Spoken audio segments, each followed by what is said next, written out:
The amount of money people are making in the stock markets is the talk of the town today. After a massive fall in the February to April of 2020, markets have spiked up all the way up to 62,000. In this episode, we are going to talk to you about what happens when the markets go through the spike up process, what exactly happens post that. All these points we will discuss in this particular video. This is NRI Money Clinic for you, and I am Dr. Chandrakant Bhatt, investment consultant and a financial planner.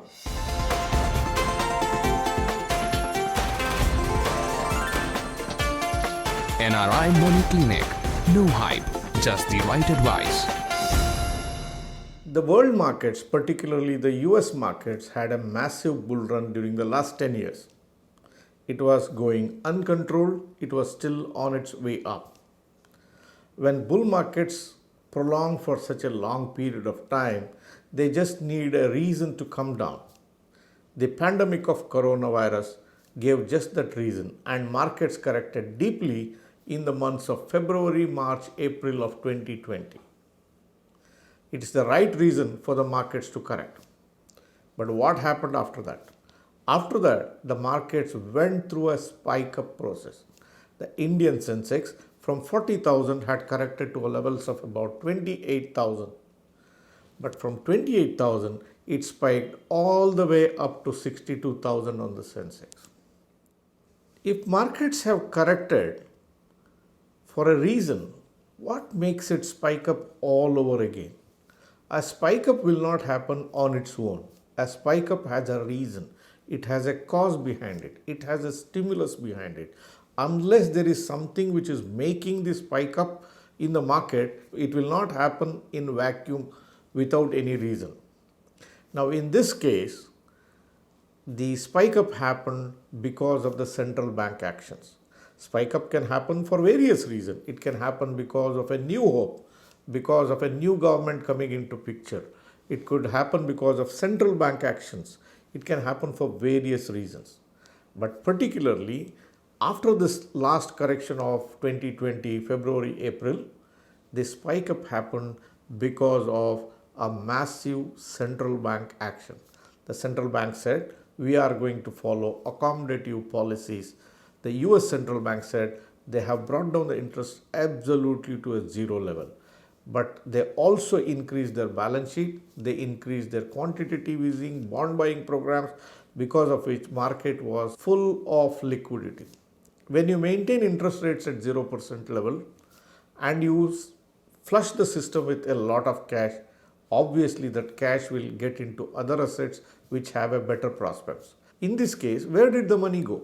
The money started chasing the hard assets. The hard assets are real estate, the minerals, oil, as well as the financial assets like the stocks. Stocks have dividend, the banks have 0% interest rate. The money also started chasing stocks. This gave rise to a massive spike up. Our interest is not why did the spike up happen. Our interest is the future. What happens to the markets when a spike up phase in the market comes? When the markets go through a spike up process for a long period of time, as long as the reason for the spike up remains, markets can hold at that particular level. Of course, it cannot climb forever. It can't climb like a vertical climb for 10 long years. That's not possible. At some point of time, the markets have to plateau. They may stay somewhere there or they have to correct. Now, the reason for the spike up, whatever it could be, as long as that reason remains in place, markets will continue through their journey. It will spike up for a period. Thereafterwards, what is known as a consolidation phase follows. A consolidation phase is where markets will not climb to great heights. They will not fall to a great low point. They will get in a something called a trading range. It could be 5%, 10%, 15% range. That is where it will be. See, if you have seen 62,000 on the top side, a consolidation range could be somewhere between 52 to 62,000. That could be the range at which it will stagnate for a longer period of time. But the reason for the spike up, whatever it could be, if it is taken out, then there is a good chance that the markets will correct from there onwards. Now let us look at some of the possible causes which can create spike up and how eventually they will play out. Now let's say the cause of spike up is a liquidity gush into the market. If this liquidity is removed from the market, markets cannot hold there. They eventually will go back. Any bull market needs more and more money to buy those assets to keep it going. And supply of money cannot be unlimited. At some point of time, it has to plateau out or it will be withdrawn. Both these possibilities exist. So if liquidity is driving the market, whenever the liquidity dries out, the markets can give up. What about the other causes? Say for example, now if it is a new hope, for example, I can tell you from the history, the 1993 to be precise, Manmohan Singh government announced massive changes in the economic policy of India. This gave rise to a hope. So this hope is a long-term hope. So markets had just corrected very badly because of Harshad Mehta scam. They had climbed about 4,200 and they had dropped back to 2,000. Now because of this hope, markets climbed back towards 3,000 to 3,500 on the Sensex. Thereafterwards, because this hope persisted and it takes long time for the economy to catch up and to reflect the changes in the corporate results, market held on there for close to about 10 years before they went up with one more spike thereafterwards. Now the recent example in 2013-14, after a massive period of policy paralysis, a new hope came in the form of Narendra Modi government. When the market got a cue that this new government is going to come, by 2013 August itself, a massive rally started unfolding. The markets went through a spike up phase from 18,000 on the Sensex all the way up to 30,000. What happened after that? After 30,000, market almost started stagnating there. In the next 5 years, 2014 to 2019, market moved from 30,000 to the level of about 40,000 in about 5 years. That's a lackluster performance over 6 years. But if we see only these 5 years, the stock market looks to be like not a place to be in. But prior to that, markets have spiked up all the way from 18,000 to 30,000 level. Now in this case too, the hope remained and because of which the markets held on. When the markets are feeding on the hopes of the future, they can wait for long period of time. They will not give up that easily if this is the hope is the underlying cause. As I said, during the Manmohan Singh's government period, it waited for 10 long years. In case of Modi government, after the initial spike up, it waited for 5 long years.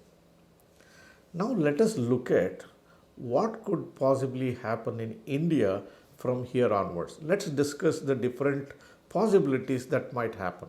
While the international markets climbed on a massive stimulus or massive liquidity gush coupled with very low growth, Indian markets is a different story. Here two things are simultaneously playing out. One, liquidity from the international markets is flowing into India.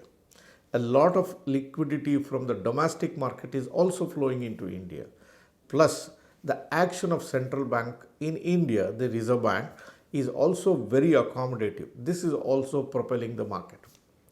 In addition to that, the prospects of growth are also very, very supportive to the market. World markets are rallying on a low growth, whereas in case of in India, there is a hope of a massive growth unfolding in India is also fueling this particular bull market. The government is very stable. As of now, there is no reason to believe that why this government will not get elected for another term when it comes in 2024. The political stability is visible at this point of time. India has the highest forex at this point of time.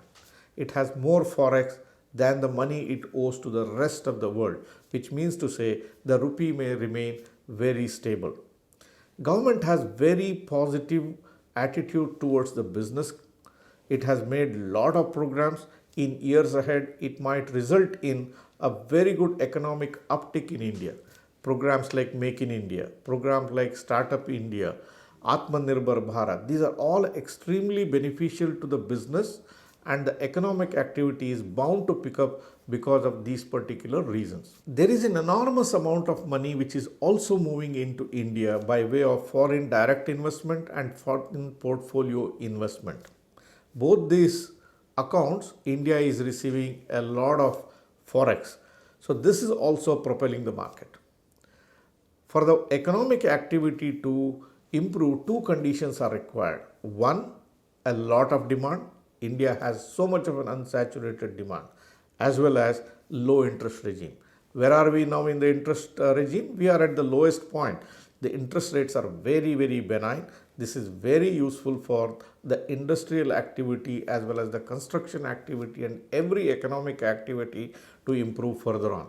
So India is in a very sweet spot where the liquidity as well as the growth prospects as well as the stable government are coinciding together, and this can result in the bull markets continuing from here onwards as well. Does it mean to say that there are no risk left in the market and we can only assume that the market will only climb northwards without any interruption? The answer is no. The Indian condition, the Indian economic status today, as well as the government policies, are favoring an expansion of the bull market from here onwards. But the risk for the Indian bull market can come from outside of India, and that risk is real. For example, now if the US decides to taper its stimulus, it slowly starts restricting its balance sheet size, then the flow of money into the stock market can come down. As I said, this bull market is actually because of a central bank action worldwide. Once that stimulus is taken out, maybe by way of tapering, maybe by way of withdrawals or whatever it is, then that might result in the bull market getting halted here. That's a distinct possibility. Likewise, if we look at the international scene today, there is a rise in real estate prices, there is a clear uptick of inflation. And when the inflation goes out of control or starts climbing up steadily higher up, central banks are bound to take action and increase the interest rates. If the interest rates in the international market starts climbing again, then India may see a problem in this bull market. The money may be pulled out of India, that may result in selling of stocks, and the bull markets can come down. What we have to analyze here is that, so people think, oh no, India will decouple from rest of the world and the bull markets will continue. That's not possible. India is part of the world and it does not exist in isolation. Whatever happens in the international market will invariably get reflected in the Indian markets as well. If the world indexes give up, in a similar way, the Indian index will also come down. Likewise, we have been seeing a steady rise in the oil rates. If oil rates go through the sky, that can become another point on which this bull market may come down or it may correct from here onwards. So the real risk for Indian market at this point of time appear to be coming from outside of India and not from inside of India. So dear viewers, we saw two set of issues here. One, a favorable climate in India. Two, a risk which might come from outside of India. As investors, what we can do? As financial planner, what I can do? The answer to this question is neither investors like you nor financial planners like us can do anything about what happens in an economy or what happens in the international market. These are beyond our control. What we can do is what we can control. We can control the asset allocation. We can give you the best possible judgment. So the best thing for you to do is not to worry about what happens in the international market, what happens in the Indian market. Stick to your plan, whatever you are setting. If you have a long-term goal, all that you have to do is keep investing at regular intervals of time. If you have an SIP running, if you have invested in some ULIP plan, continue to do so. Don't try to react to what happens in the market. Let the markets go up, let the markets come down. You remain without getting worried about these events. In the long term, markets will eventually climb higher. In the short term, they may move up, they may move down. The wave patterns of the market just cannot be avoided. If you have set a particular asset allocation, stick to that asset allocation. If that asset allocation gets deviated because of the market movement which is on the up or market movement which is on the down, keep resetting the asset allocation. Let's say if you have put 60-40 as the equity to debt equation, then if equity becomes 80, sell 20% of that equity and transfer it to debt. If markets deeply correct and the equity drops in your asset allocation, sell some debt and convert into equity. That's all the thing that you have to do, and finally in the long term you will emerge as a very successful investor. Dear viewers, if you are in the lookout for a financial planner to invest under professional care, then you can make best use of our services. You can reach to us through a WhatsApp message on the number shown here on the screen. Either myself or one of the financial planners associated with us will help you design the best solutions depending on what's happening in your life. Dear viewers, the topic that I discussed today, if it gave you an insight about what happens to the markets once markets go through a spike up process, please like this video. If you are a person who is watching this channel for the first time, or if you are yet to subscribe for this channel, please hit the subscribe button and press the bell icon. Don't forget to share this video with your near and dear ones. Thank you very much for watching this episode on NRI Money Clinic. I shall be back with you with yet another topic very, very soon. Press the bell icon for more details and subscribe our channel.